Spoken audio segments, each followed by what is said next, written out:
Emily Carter's phone vibrated at 7:12 a.m. with a single-line text from her boss. Victoria will be leading the Fortis account from now on. No greeting. No explanation. No room for debate. Emily stared at the message like it was written in a foreign language. She had spent 9 months securing that account. 9 months of late-night calls with the Fortis procurement team, endless negotiations over compliance terms, and 3 last-minute cross-country flights to put out fires before they could turn into excuses for delay. The deal wasn't just any client, it was a $1.5 million annual contract, renewable for 5 years. A stable foundation that could have secured her department's budget and, by extension, her position for the foreseeable future. And now, according to one text, it was gone. She didn't reply. She wouldn't give her boss the satisfaction of seeing her scramble for clarification. Instead, she opened her email. In her inbox sat a forwarded chain. From Victoria Hale. To Michael Rice, CEO, Thomas Brandt, CFO. Subject, Fortis transition. Given the sensitive nature of the Fortis relationship, I recommend that I personally oversee the onboarding and compliance integration. While Emily has done a commendable job initiating the relationship, the complexity of the execution phase demands leadership with broader corporate oversight. Commendable job. Emily could almost hear Victoria's voice, that polished, condescending tone she used in boardrooms to sound like she was complimenting you while burying you alive. Broader corporate oversight. It wasn't even subtle. Emily scrolled further down and found her boss's 2-word response. Agreed. Proceed. 9 months of work, stripped away in a 12-line email thread. She closed her laptop without reading further. If she kept looking at it, she'd start typing something she couldn't take back, not yet, anyway. By 8:15, she was in her car, pulling into the underground garage of Rydell Systems' downtown headquarters. She wasn't rushing. Victoria would expect her to storm into the office with an emotional outburst. That was the kind of scene Victoria fed on, public displays of weakness she could later frame as unprofessional behavior. Emily wasn't giving her that. When she stepped out of the elevator onto the 18th floor, she could hear Victoria before she saw her. The laugh, smooth, rehearsed, slightly too loud, floated over the cubicle walls. Emily followed the sound to the corner conference room. Victoria stood at the head of the table, leaning forward with her palms flat against the glass surface like she was already in command. Around her, 3 junior managers nodded as if she were revealing state secrets. The moment Victoria noticed Emily in the doorway, she smiled, not warmly, but in that calculated, pageant-ready way that told everyone in the room she had already won. Emily, she said brightly. I was just telling the team how impressed I am with the groundwork you laid with Fortis. Really remarkable. Emily didn't step inside. Remarkable enough to hand it off. A flicker passed through Victoria's expression, but it was gone before anyone else noticed. Execution is a different beast. You understand. Emily held her gaze. Perfectly. She turned and walked away before Victoria could deliver her next rehearsed line. If Victoria wanted a scene, she'd have to find another actor. At 9:03 a.m., Emily was back at her desk, not working on Fortis anymore but digging into something far more interesting, Fortis's contract file in the company's document management system. Victoria might have stolen the account, but she couldn't rewrite the paperwork Emily had personally drafted. She navigated to the compliance section and opened the signed master services agreement. Her eyes scanned the familiar language until they landed on section 14.2. The Fortis account shall remain under the direct management of the representative named in Exhibit C for the first 12 months of the agreement, unless Fortis explicitly approves a transfer in writing. Exhibit C listed one name, Emily Carter. The clause was her doing. She had added it during the final contract revisions, framing it as a way to give Fortis a consistent point of contact during the transition. In reality, it was insurance. Emily had learned early in her career that the most dangerous threat wasn't a competitor in another company, it was the one sitting 3 offices down. There it was in black and white, Fortis would have to approve any change in account manager. And she knew exactly how much Fortis hated executive reshuffling after a deal was signed. Victoria either hadn't read the contract closely or assumed Emily wouldn't fight back. Both mistakes. At 10:15, Emily placed a call to her contact at Fortis, a procurement director named Laura Jensen. "Emily," Laura said immediately, "tell me this rumor isn't true." Emily leaned back in her chair. "Which rumor?" "That they're taking you off our account." Emily let the silence hang for 2 beats, just long enough to make Laura feel like she was being trusted with something confidential. "It's not official until you approve it," she said finally. Laura didn't hesitate. "We don't approve. I'll email your CEO myself." "Appreciated," Emily said. She ended the call and sat still for a moment. It was tempting to forward the contract clause to her boss right away, just to watch the panic start, but no, that would tip her hand too early. This wasn't about winning back Fortis. Not anymore. It was about making sure Victoria learned what it cost to take something from her. By 11:40, Victoria was in the conference room again, this time with the CFO. Through the glass walls, Emily could see their body language shift, Victoria animated and gesturing, Brant frowning and tapping a pen against the table. It didn't take a genius to guess that Fortis had already responded. 5 minutes later, Emily's email pinged. From Thomas Brant. To Emily Carter. CC, Victoria Hale. Subject, Fortis account. Emily, please continue serving as the account lead for Fortis per the existing agreement. Victoria will provide support where needed. Support. Emily almost laughed. She didn't reply. The victory wasn't the email, it was watching Victoria walk out of the conference room looking like she'd bitten into a lemon. The rest of the day passed without direct confrontation. Victoria avoided her, probably because she was already working on the next move.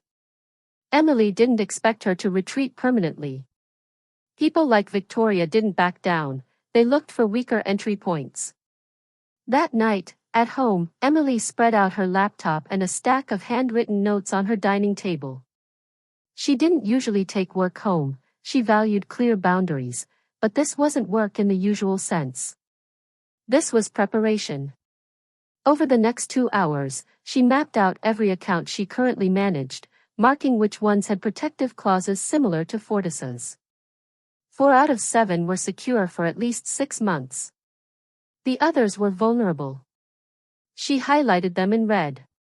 The pattern was obvious. If Victoria wanted to chip away at her influence, she'd go for the red ones first. That gave Emily a timeline and a battlefield. She wasn't just going to defend her accounts. She was going to turn each one into a trap. At 8:52 the next morning, Emily arrived at the office to find an email blast from Victoria to the entire leadership team. Subject: Strategic realignment of client portfolios. In order to better align resources with company growth objectives, we will be evaluating all client account assignments over the next quarter. This process will ensure that our top-performing accounts receive the leadership attention they require for maximum impact. No names mentioned. No specific changes announced. But to anyone who understood corporate subtext, it was a public declaration of intent. Emily read it twice, then began drafting her own quiet response, not to Victoria, but to the clients themselves. Personalized check-ins, progress updates, early renewals where possible. Anything that would lock in her position as indispensable in their eyes. By noon, she'd sent out 7 emails and secured 2 follow-up meetings for the following week. If Victoria wanted a war, Emily was already building the supply lines. The third day brought the first real counterstrike. At 4:26 p.m., Emily received a calendar invite titled Account Review, Wallace Group, one of her red accounts, scheduled for Monday morning with Victoria as the meeting lead. The Wallace contract didn't have the same protective clause Fortis did. On paper, it could be reassigned without client approval. But Emily had a different kind of protection in mind. She pulled up the Wallace file and scanned the current project phase. They were 3 weeks away from a compliance audit, one that Emily had already been prepping them for. If leadership tried to change account managers now, they'd risk failing the audit entirely. And the Wallace Group's CEO had made it clear, fail the audit, and the contract would be terminated. Emily started typing an email to the Wallace operations director, reminding him of the audit date and offering a detailed prep session next week. She CC'd Victoria and the CFO. Within an hour, the meeting invite was quietly cancelled. By Friday, Emily had confirmed what she suspected: Victoria wasn't acting alone. The CFO's assistant had let it slip over coffee that Victoria had been meeting privately with Michael Rice, the CEO, for weeks. The Fortis stunt was just the opening move in a larger plan to consolidate client accounts under her own division. That meant Emily's position wasn't just inconvenient to Victoria, it was in the way. Which made the next step obvious. Emily wasn't going to defend herself case by case. She was going to force a decision. And when that decision came, it wouldn't be about which accounts she kept. It would be about whether the company could afford to lose her at all. Samantha didn't sleep that night. Every unanswered question replayed in her mind like a looping recording she couldn't stop. Why had Claire suddenly backed out of their joint pitch? Why was Morgan, the competitor she despised most, sitting in her seat during the final presentation?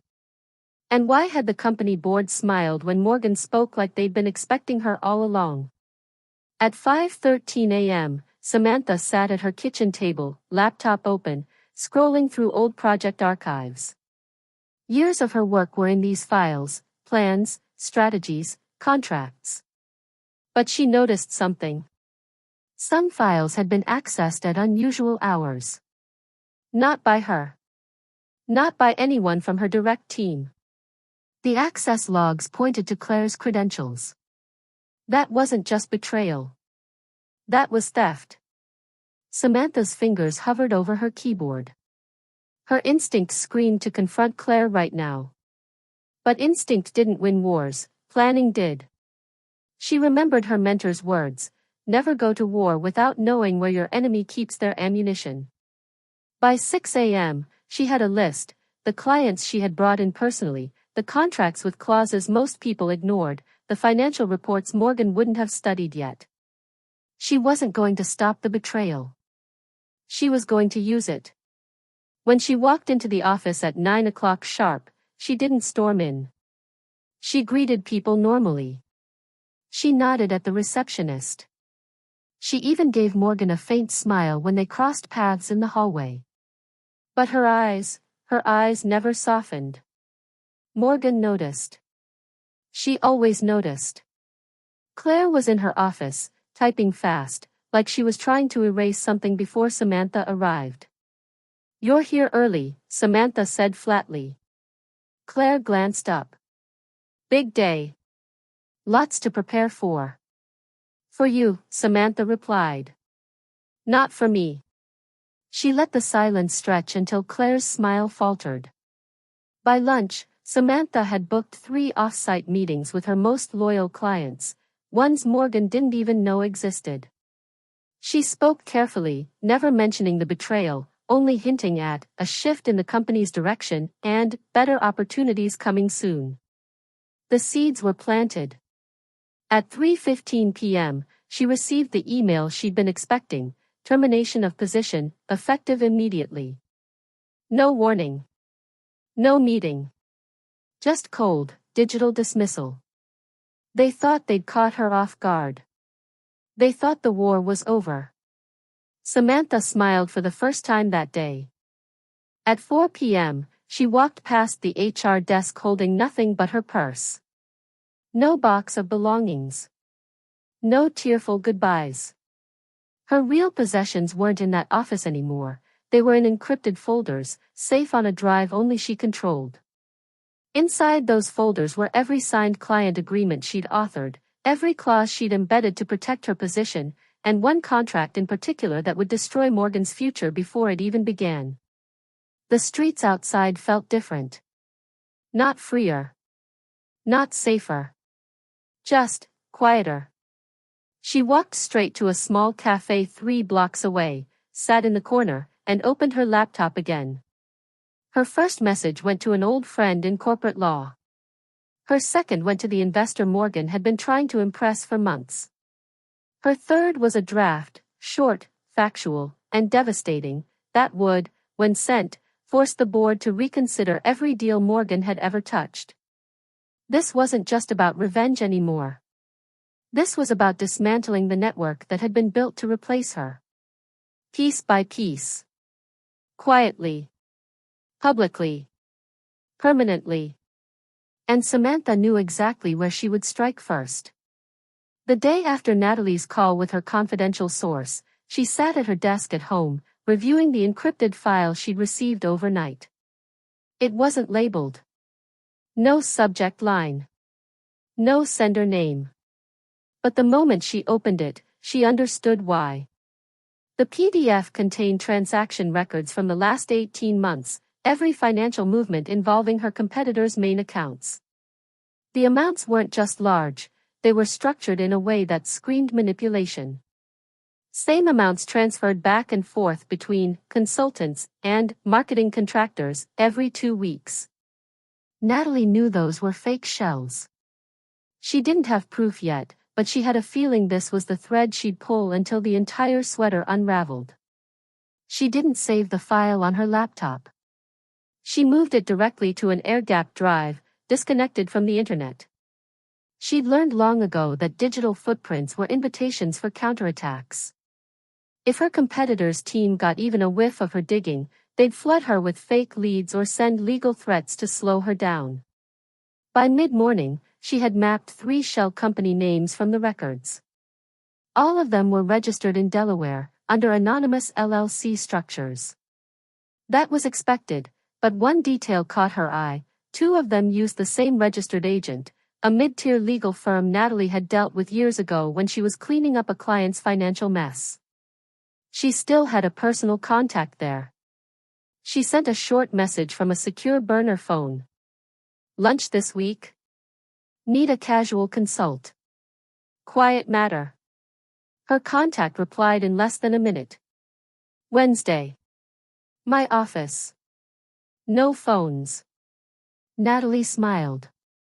Step 1, identifying the shadow network, was in motion. That afternoon, she called Mia, her closest ally from her old company, who had moved to a rival firm but still respected her loyalty. Mia, I need a favor. No questions. There was a pause, then, you've got one. Natalie gave her a list of names, mid-level managers inside her competitor's company. I want to know if any of these people have been meeting off-site lately. Bars, hotels, coffee shops. Anything unusual? Mia whistled softly. Sounds like you're trying to trace a leak. Natalie didn't confirm. She didn't need to. Mia worked fast when she trusted the mission. By evening, Natalie had a message waiting in her private inbox. 3 of them have been meeting every Thursday at the Harrow Club. Same table. Same time. That was the crack in the wall she was looking for. If she could figure out why they were meeting outside the office, she could push the right pressure points. The next step wasn't about confrontation, it was about bait. Natalie created a set of false financial documents. Not obvious fakes, but believable anomalies, minor accounting errors, payment delays, and procurement requests for suspicious tech equipment. She planned to leak them in the exact direction she believed her competitors' insiders were using to funnel information to their boss. If the bait appeared in her competitors' upcoming strategy moves, she'd have proof that they were pulling from compromised sources. 2 days later, she slipped the bait into a private Slack channel she knew Mia could access discreetly. By Friday morning, she got confirmation. The Hero Club meeting happened again, this time with a new attendee. A senior project director. Natalie felt her pulse quicken. That meant her bait had reached higher up the food chain. But the real turning point came late that night. She was organizing her notes when her burner phone buzzed. It wasn't Mia. It wasn't her legal contact. It was a number she didn't recognize. She let it go to voicemail. When she played it back, the message was only 4 words. "You're digging too deep." Natalie froze. That wasn't a coincidence. They knew someone was looking, and they were starting to guess it was her. Most people would have backed off. Natalie wasn't most people. The warning wasn't a deterrent, it was confirmation she was getting close. She opened a fresh page in her encrypted notebook and wrote the date, time, and exact wording of the message. Then she wrote 2 words underneath it. Phase 2. She knew her next moves couldn't just be about collecting evidence, they had to force mistakes. Make the other side so nervous that they exposed themselves. That was how she'd finish this, not with a single strike, but with a chain reaction that destroyed her competitor's credibility from the inside out. And tomorrow, she'd set the first real trap. By the time Elena reached her apartment that night, she had enough leverage to ruin Ethan's credibility in one meeting, but using it too soon would be a mistake. She knew the key to breaking a rival wasn't just exposing them, it was dismantling their power base until they had nowhere to stand. Her first move was silent sabotage. She drafted an update email to a small group of department heads, attaching a revised operations plan that looked routine but subtly contradicted Ethan's rollout timeline. The adjustments were minimal on paper, small shifts in budget allocations, supplier deadlines, and testing cycles, but Elena knew they would quietly ripple into delays Ethan couldn't explain. 2 days later, she spotted the first cracks. Ethan's product launch committee called an unscheduled meeting, whispering about mismatched data in his progress reports. He blamed the suppliers, but Elena could tell from his strained voice in the hallway that the excuse wasn't landing. Meanwhile, she made her second move. Under her old contract, Elena still had partial access to the project's audit trail, a technical log most executives ignored. She started bookmarking key entries that showed Ethan authorizing purchases outside company policy. Nothing illegal on its own, yet, but in the right context, it would look like reckless spending bordering on fraud. The third move was psychological.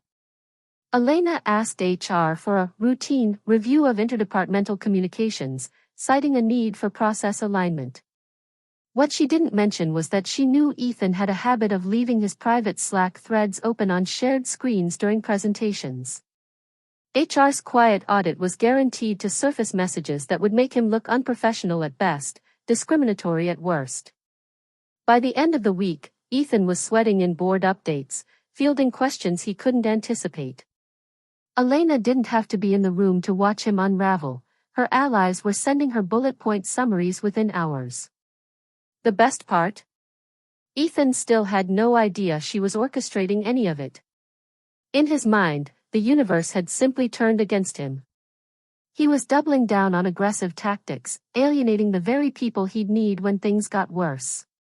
And they would. Because Elena wasn't just aiming to win. She was setting the stage so that when Ethan finally fell, every door he might run to would slam shut before he could knock.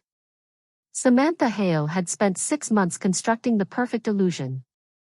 Her competitor, Olivia Trent, believed she was winning, believed Samantha had been cornered, stripped of influence, and left grasping at scraps. In reality, Samantha's every apparent loss had been bait, each retreat a calculated step backward to draw Olivia into the open. The first phase had been easy, let Olivia think she had stolen Samantha's most lucrative client. Samantha made the handoff look messy, leaking partial files, sending them in outdated formats, ensuring Olivia's team would waste weeks cleaning up the chaos. What Olivia didn't know was that the outdated files contained embedded anomalies, small, harmless at first, but capable of skewing data projections once scaled. By the time Olivia noticed, the client's market campaign was already failing. But Samantha didn't want them to walk away yet. She wanted them to demand Olivia fix the problem, forcing her to double down on flawed analytics that would unravel faster than she could contain them. Samantha's second move was quieter but more dangerous. She approached Marlene Brooks, Olivia's own operations manager. Marlene was competent, underpaid, and tired of being ignored. Samantha didn't bribe her outright. She simply gave her information, small warnings about upcoming supply chain bottlenecks, accidentally leaked through mutual acquaintances. Each warning Marlene acted on made her look competent. Each was traceable back to a source who understood the market better than Olivia. Marlene didn't know she was being recruited, she simply thought she was proving herself indispensable. By the time Olivia realized her operations manager was bypassing her judgment, it was too late. Marlene had become the internal voice leadership trusted. Samantha had planted her influence inside Olivia's own team. The final setup began 2 weeks ago.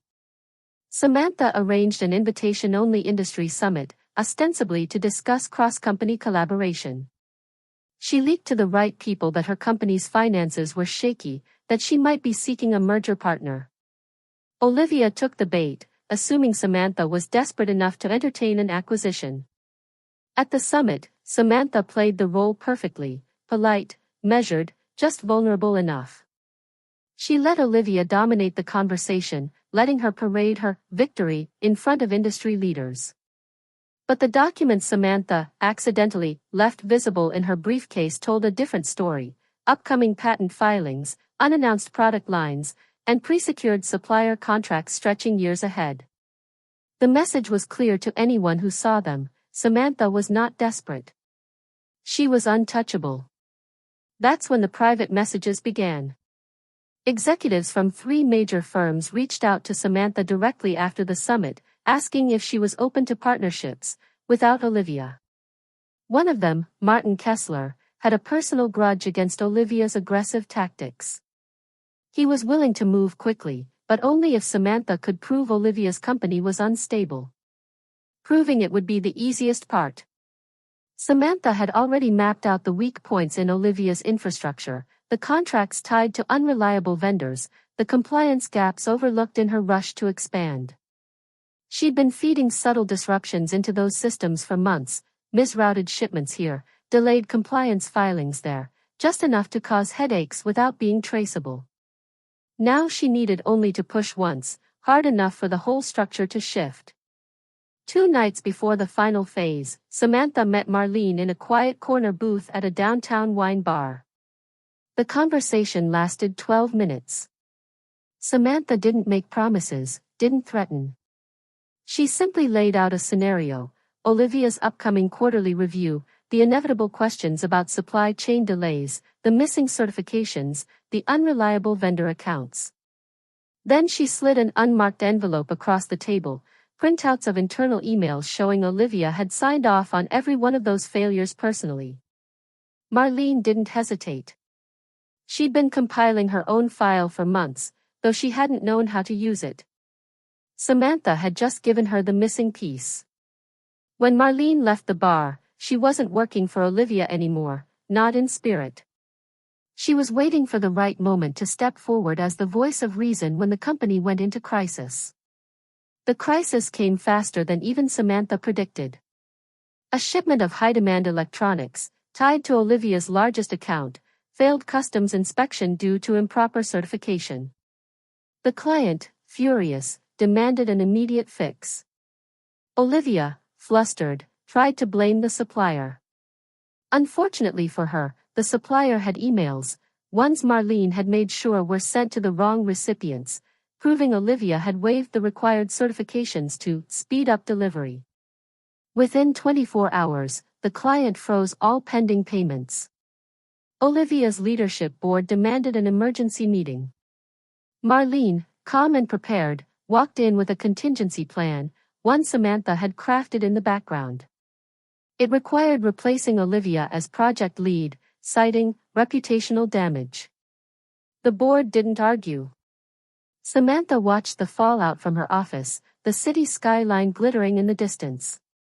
She didn't need to be in the room to know what was happening.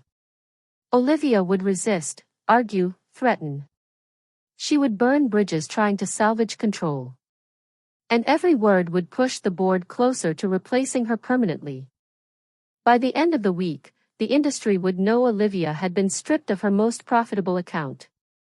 Within a month, she would be taking a leave to focus on personal matters. In truth, she would be cleaning up the wreckage Samantha had left behind. But Samantha wasn't finished. Not yet. She wanted Olivia to understand exactly what had happened, to know it had never been about one client, one account, or one public embarrassment. It was about dismantling her influence piece by piece until there was nothing left for her to rebuild from. The final act was already set in motion. Martin Kessler's company was preparing to absorb Olivia's remaining contracts. Marlene would transition to a senior role under Samantha. And the story circulating in the industry was that Olivia had overreached, ignored warnings, and been undone by her own arrogance. Samantha smiled at the thought. In the world they inhabited, perception was everything. Olivia might try to rebuild, but every handshake, every pitch, every partnership from now on would carry the shadow of her collapse. And Samantha? She would walk into every room knowing her competitor's fall had been her own design. The trap had closed. But the moment of reveal, the one where Olivia realized she'd been playing Samantha's game all along, was still ahead. That, Samantha knew, would be the most satisfying victory of all. Samantha's office looked exactly as she had left it the day she was fired, at least in the photos she'd taken on her phone before security walked her out. The framed commendations, the color-coded binders, the file drawer with a bent handle, all reminders that her decade of precision had been erased in a single, humiliating meeting. But now, months later, she wasn't looking at those pictures for nostalgia. She was looking for patterns. Every document, every project she'd once touched, had left a trail in the company's internal systems. Trails most people didn't realize were still there. Trails she knew exactly how to follow. Her apartment floor was littered with printouts. Red marker slashes crossed some pages, others had sticky notes layered like a color-coded chessboard. She was mapping connections between contracts, side deals, offshore invoices, and a series of executive-only projects that never appeared in quarterly reports. At the center of this spiderweb sat Danielle Holt, the CFO who had orchestrated her termination. Danielle had called it necessary restructuring at the time, her tone dripping with fake sympathy. Samantha remembered every word. You've been invaluable, but we're moving in a new direction. I'm sure you'll land somewhere amazing. That new direction had been code for covering up something far more dangerous than corporate politics. Samantha leaned back in her chair, scrolling through the encrypted folder on her laptop. It contained two things. 1. Copies of documents Danielle didn't know she'd saved. 2. 3. A spreadsheet Samantha had quietly built for herself, tracking every inconsistency she'd found over her final 18 months at the company. 4. The deeper she dug, the more it became clear, Danielle was using shell contracts to siphon money into a separate holding company. That holding company was tied to an anonymous investor, a man Samantha now knew was Danielle's brother-in-law, hidden behind layers of corporate registrations in Nevada and the Cayman Islands. It wasn't just unethical. It was criminal. But Samantha knew better than to blow the whistle immediately. Danielle was powerful, and if Samantha misstepped, the story could be twisted into something that made her look like the bitter ex-employee. No, this needed timing. Precision. A slow tightening of the net until Danielle had no escape. The first thread to pull was Project Horizon. On paper, it was a data infrastructure upgrade costing $14 million. But Samantha's notes told a different story. Most of the funds had been routed to a vendor that didn't exist 3 months before the contract. The vendor's registration traced back to an apartment in Reno, Nevada, registered under a false name. She started with the human connection. The Reno address belonged to a 26-year-old named Brooke Sanders, listed as CEO of the vendor. Samantha tracked her social media and found an Instagram account filled with luxury vacations, designer bags, and champagne parties. None of it matched Brooke's supposed background as a small-time IT contractor. The kicker? Danielle had been spotted in the background of 2 of those vacation photos. It was the first undeniable link. Samantha didn't go to the authorities. Not yet. Instead, she crafted an email, anonymous, encrypted, and routed through enough proxies to make it untraceable. She sent it to 2 of the company's most risk-averse board members, attaching the Reno vendor's registration details, Brooke's photos, and a copy of the inflated invoice from Project Horizon. Within 48 hours, murmurs began. Not public, but detectable. Danielle abruptly canceled a planned trip to New York for personal reasons. Samantha smiled. The net was beginning to tighten. The second thread came from the overseas side of the operation. While cleaning out her storage unit 2 weeks earlier, Samantha had found an old company-issued laptop she'd forgotten to return. The hard drive was encrypted, but she still had the password, one of Danielle's many oversights. Buried deep in archived project files was a folder labeled Europa. On the surface, it appeared to be related to a European market expansion. In reality, it contained correspondence between Danielle and a Luxembourg-based firm known for facilitating tax shelters.